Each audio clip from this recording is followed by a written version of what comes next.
Time dilation is one of the most difficult physics areas to understand, but it's also one of the coolest. So I just traveled to technical operations for a huge airline, and we couldn't find anyone to talk to us about time dilation. What does tech ops have to do with time dilation exactly? Well, aviation is one of the ways that physicists have been able to prove Einstein's theory of relativity and space-time. Physicists have done time tests using atomic clocks aboard fast-flying planes and found that the time slows down aboard the plane compared to us still standing on the ground. The reason relates to relativity. No matter what speed you're moving throughout the universe, there is a constant, but it's not time.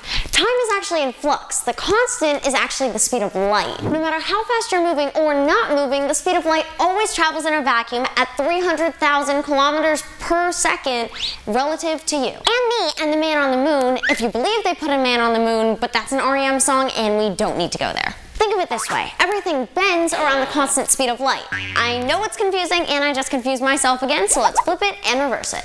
Time bends around the speed of light so that no matter how fast you're moving, time adjusts to make sure that light is still that much out of your grasp. It's still moving at 300,000 kilometers per second. So let's say our pilot, we'll call her Amelia, is traveling just above the speed of sound. We just saw her fly by and then we heard her fly by because again, she's traveling above the speed of sound. We're wearing watches synced to Amelia's watch. Amelia flies around the world at her Mach 1 and then some. When she gets back and lands, we check our watches. Her watch is behind ours. This is where it gets tricky. Amelia was traveling closer to the speed of light than we, still standing on the Earth, are traveling. So to keep the speed of light at 300,000 kilometers per second from Amelia's perspective and 300,000 kilometers per second from our perspective, time itself bends from each of our points of view. Amelia doesn't notice the slowdown in time where she is because for her, time is moving along as usual. So what I've been describing is kinetic, or velocity time dilation. Time bending based on speed.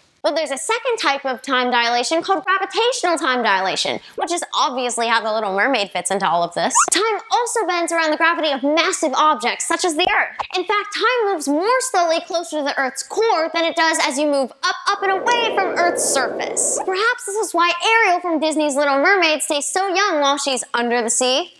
She's a teen through the movie and the cartoon series Under the Water. Yet when Ariel moves to land, she ages, becomes a mom, and has Melody. I don't know about you, but I'm blaming this on time dilation, and maybe a little bit of human biology, but that's another lesson for another time. Going back to Amelia, if she blasted past escape velocity, or the speed required to break through Earth's gravitational pull, and approached a black hole, she would find time slowing down as she got closer. In fact, well, at least in theory, if Amelia were able to stay in close orbit to the black hole, she could hop from one star to another with virtually no time lost. Got a minute?